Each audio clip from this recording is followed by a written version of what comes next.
I feel it has been ages since I did the last What's on my iPhone video, but that was in the beginning of the year and it was with the iPhone 15 Pro. I had the natural titanium and I just replaced it with the iPhone 16 Pro. So I think that it's finally time to bring that video back to life and do another What's on my iPhone, but this time with the 16 Pro in the black titanium. So let's start. Apple launched this phone in September, and since then we have been receiving multiple updates including iOS 18 with Apple Intelligence features now trickling in. iOS 18 has made it possible to personalize the phone even more now. They are finally catching up with Android. Anyway, let's dive straight into the phone. First things first, lock screen. Apart from the amazing Pinterest wallpaper that I have here of a Porsche, the two shortcuts I have on the screen are flashlight and Shazam. I find myself in situations where good music is playing and I just want to save the song for later, so this shortcut comes in handy. Just long press on it and it identifies the music and you can just go later on and find the music, use it, listen to it, do whatever. Now don't ask me why I removed camera from here, cause there are a million ways to access the camera now and this shortcut shouldn't be one of them. You can swipe left from the lock screen to access your camera and then there's a camera button, so yeah, all of that. Moving to the widgets on the screen, I have my stock symbols on display. But listen to me, if you are someone who gets anxious about their investments and finances very easily, do not do things like this to yourself. Apart from this, I have the temperature widgets showing temperature for the day and the wind speed cause it can get pretty windy out here. And it's even snowing and hailing as I'm recording this audio today. So yeah, it gets pretty windy here on the east coast of Canada. Swiping left from the home screen, I have the battery tracker for all my Apple devices. I have the screen time widget here as I have been losing track of time while using social media. So this keeps me somewhat accountable and cognizant of how much I'm using my phone. The last two widgets are the weather app to look into the weather in detail.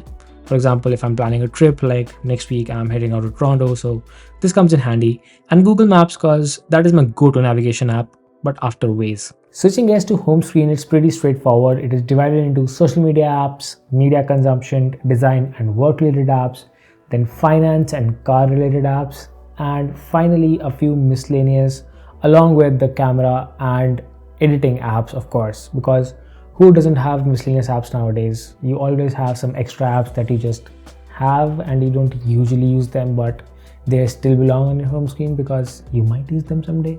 So yeah, let's go and see how the home screen looks like. With iOS 18, I'm able to place the apps where I want, so I have strategically placed the social media apps where they are the hardest to reach. That is on the top of the screen where I cannot reach them without some effort. These four apps are my most used ones. WhatsApp for family and friends, Instagram for wasting time to be honest, LinkedIn for professional networking, and Gmail for all the email correspondence. That's all I basically need. Below these are all the red apps, as I love to call them. So F1 TV, YouTube Studio, YouTube, and Netflix. I'm a big time Formula 1 follower, so I've taken the full subscription for F1 TV where I can watch all the races in detail. Other than that, I mostly use YouTube for video inspiration, learning, and following a few of my favorite YouTubers. Keeping a track of the channel's growth is also important, so YouTube Studio is a key app that I frequently visit to keep a track on how my videos are performing and if I need to change anything to make it work better, like the title or maybe some of the description, and tailor the thumbnail just a bit. And of course, in the downtime when nothing is going on and I am on rest mode, I switch on Netflix.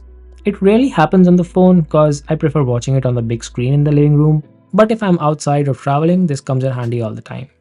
So the next set of apps are the design and work related apps. Being a product designer, I always need to find design inspiration and I use Pinterest for that. Whether it's creating a mood board or just finding random patterns for a foundation in my design, this is my go-to, and complementing that is the Figma screen mirroring app. Whenever I design something on my PC, I can mirror that on my phone to see how it will look on the device in real life. This feature comes very handy honestly, and I use it every day. You might have already noticed the Authenticator app, but that's more of a security thing. I need that to access my work PC most of the time, so that's kind of a most used app. Spotify, on the other hand, can be considered a productivity app nowadays, I guess. But I seem to use it most during my office hours to focus, and that's why it sits with my work and design apps. Make sense? It should at this point. Okay, so those are all the important apps. The first page of my home screen, however, has other widgets, not necessarily apps. So sub widget, where I keep track of my YouTube views when I don't have time to go and do analytics in my YouTube studio. This is my go-to. Calendar widget, because I seem to forget dates and appointments, and it helps to have it always on the display in the home screen for my forgetful brain. Notes widget, to quickly go in and note down some ideas when they hit, or for grocery lists, of course. Before we move on to the last screen, I just want to talk a bit about the customization on home screen. So if you long press and select the customize option from the edit menu on the top, you see the icon customization settings. Now I was intrigued and used the tinted option for a month or so, but then I get so bored that I had to switch back to the automatic mode.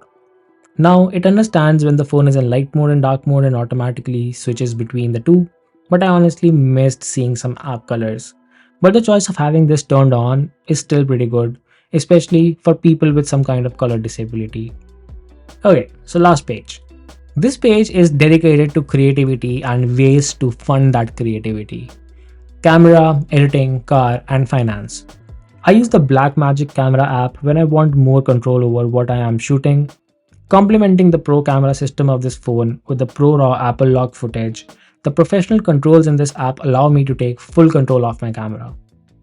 Now Apple is slowly working towards bringing all of this in the camera app itself, but it will take some time. Till then, Blackmagic is the way to go, I guess.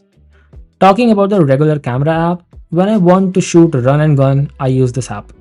With the camera control button, accessing camera is easier than ever. And it also provides a bit of control over the cameras of the phone, like selecting tones, depth, zoom, and camera lenses.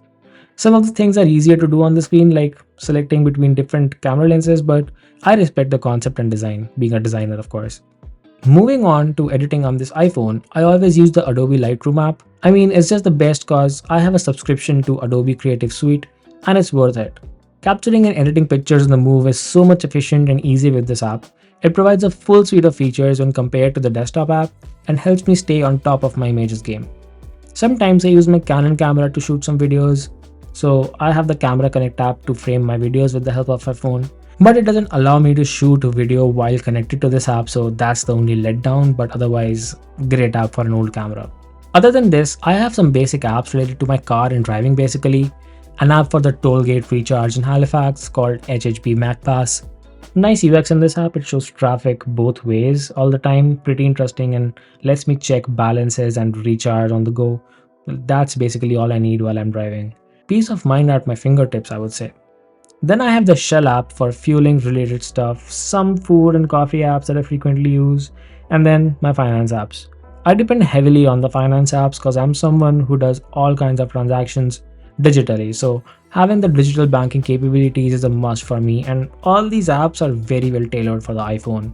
And the last thing, I have this widget from Scotiabank to let me do the most frequent kind of transactions in a snap. So e-transfers and self-transfer, that's all. That's all the apps I use on my iPhone in 2024. I know these are a lot of apps, but there are more in the app library which I keep hidden. Most of the time I do not even use the home screen and just search for the app I want. And I can't be the only one doing this. Let me know in the comment section down below. But yes, this is what is on my iPhone 16 Pro in 2024. Hope you find this video useful in some way. Subscribe to the channel if you are new here and like the video if you learned something new. I will see you next time. Till then, take care and bye bye.